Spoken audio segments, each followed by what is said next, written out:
Hello, people of the internet. My name is JD Shadow. If you are crawling out from under a rock that you were living upon these past few days, you are probably hearing just now about ProJared, Jared Namelbacher, or whatever his name is. I know I'm butchering his last name, so ProJared. So ProJared is a Game Grumps YouTuber. He was also known as a quote-unquote male feminist, and quite frankly, that's not going to be a thing probably anymore, because he has gotten himself into some real big trouble with infidelity and sending nudes to minors. Now, with the infidelity part, I can understand people make mistakes, and as long as you own up to it, which he kind of didn't do, but if he owned up to it, say, hey, I made a mistake, and this and that, yeah, it's immoral, something you should be doing. However, that can be forgiven. I always believe that depending on the crime, you can be forgiven. It is the second part of this that is getting all the attention, however. It is the sending nudes to minors. And if it turns out that these people were underage in the US, and in the US, I'm going to get to that here in just a second, because there is a caveat to everything that I don't think a lot of people were bringing up, and if it gets brought up, it's going to open up Pandora's box. But if they are in the US, then game over. He could probably be charged with pedophilia. Not good. And somebody could press charges. He could go to jail for a long time. However, here's where the title of the video comes into play. And it's because of this that I wanted to make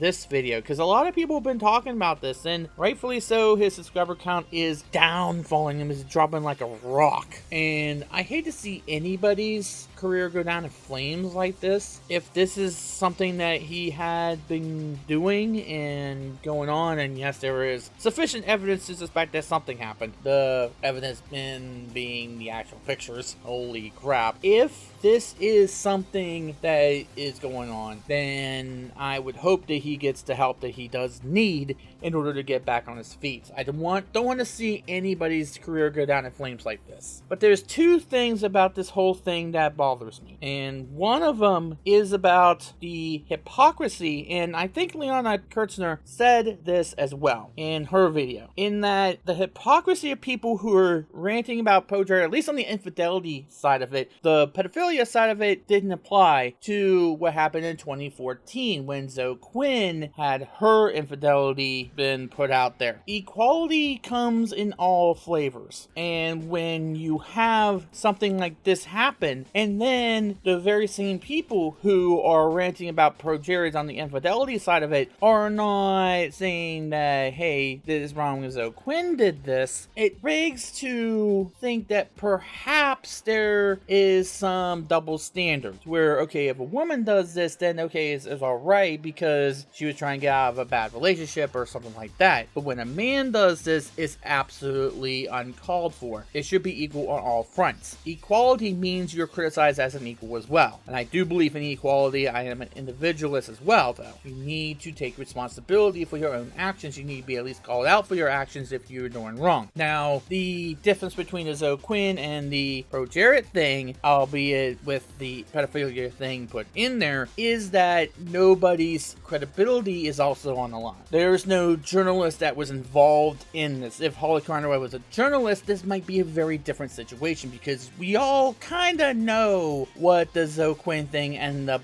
leading to, and you probably know by now what that led into. I'm not going to get into great detail because you probably already know, and people lose their god blessed minds whenever you even say the word that's associated with what that ended up becoming. For whatever reason, they seem to lose their minds whenever that word's brought up, and you just get so much firestorm being put upon you and around you whenever you even bring it up. So that's all I'm going to say about that. But to those people who are going and ranting at ProJared now, who didn't do that to Zoe Quinn back in the day, now you're gonna show a double standard, and it's a bit of hypocrisy there. And yes, I do implore you to watch Leona Kurtzner's video upon this, because she goes into great detail about the hypocrisy that people have between this situation and how people reacting to this, and and what happened back in 2014 when the stuff with Zoe Quinn was being brought up. However, that being said, let's get to the big meat and potatoes of why I'm making this video. I read a tweet by somebody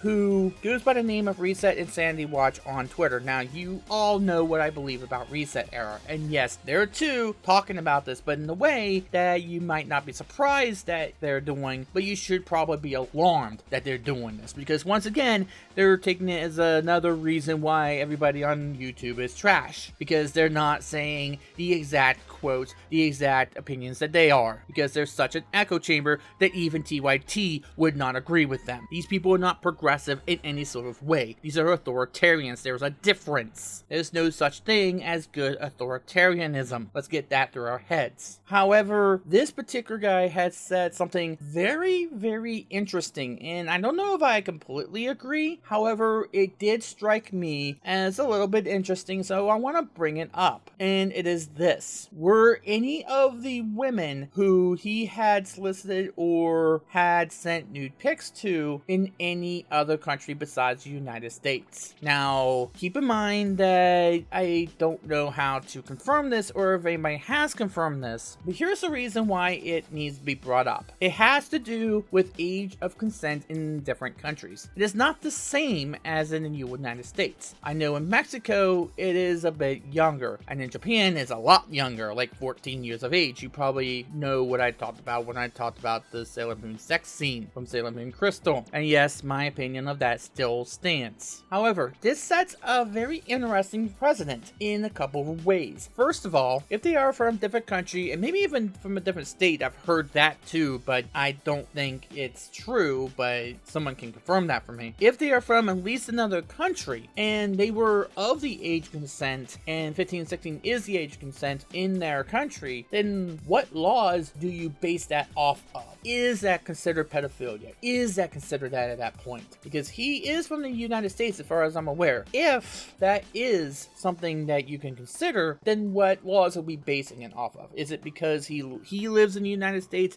that once it crosses the state lines or the country lines, then it becomes 18? Where are we basing it off of? What laws are we basing it off of? Little bit interesting, and I would love to hear the conversation about that. Is that something that he could say, hey, these people were 15 and 16 in their own country, I wasn't doing anything wrong, these people live in the United Kingdom or in Japan or in Mexico or in Canada, whatever, and the age consent is lower there than it is in the United States, so hey, maybe I could be in the clear on the legal sense. Morally, no. On the legal sense though, that could be an out.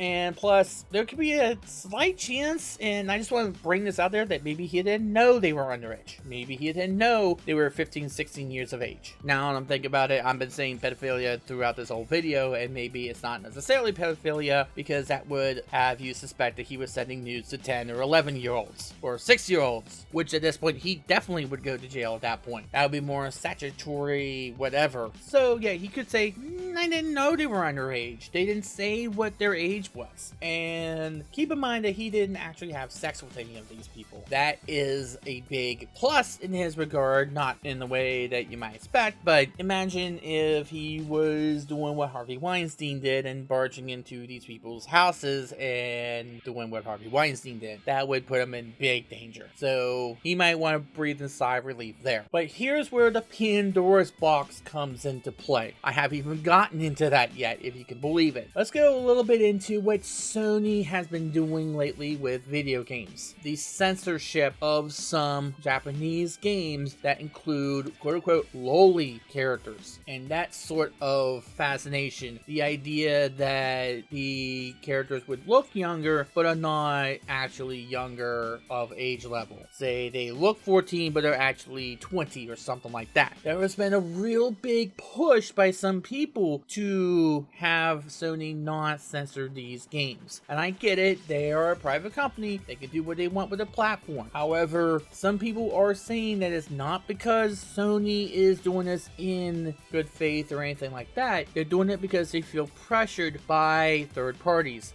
as in, yeah, guess who? Reset Era, which is becoming so activist that I don't get why no one's paying enough attention or taking them more seriously. Now imagine if ProJared decided to try that defense, saying that, hey, they are the age consent in their own country because the age consent is different there than it is here. Then what would happen is that could set off a president saying if he can use that defense and if he can successfully defend himself there, what does that say about all the games that are being censored right now because people can only think within their own country, within the United States, that the United States is the only country in the world, and thus we're the only laws that matter, and we have to, for whatever reason, hold everybody to our standard when it comes to stuff like that. If he were to try to use that defense, especially if he got arrested and put into trial, if he used that and won that case, imagine what that would do to every single person, every single game developer who has seen their game be censored in that sense for that reason. There could be a multitude of cases being put on trial, a multitude of people who say, wait a minute, the age consent in different countries do matter. Other countries do matter. We're allies with some of these countries. Perhaps we should pay attention to what their laws are as well. That is a very interesting situation that he could begin if he were to try to use that defense. Now, should he use that defense? I'm not going to be the judge of that because I want to leave that up to you guys to tell me what you think about this. You think that could be a valid defense he could try? And if it would be to be true, what do you think that could set off? Is that something that is going to open up a lot of other different cases with these kinds of games that come forth? Maybe it's an excuse for me to bring up this topic, because this would be a good time for anybody to bring up a topic like this, to bring up that censorship, because I don't think Sony is doing it because they just want to, or they feel like they're being the moral arbitrators. I think they are feeling pressure because of Reset Era. And again, Reset Era needs to be taken a little bit more seriously, because how many people are listening to them? How many game developers are listening to a fringe group of people in the gaming marketplace? And yeah, I am going to bring Reset Era back up again because I want people to take it more seriously.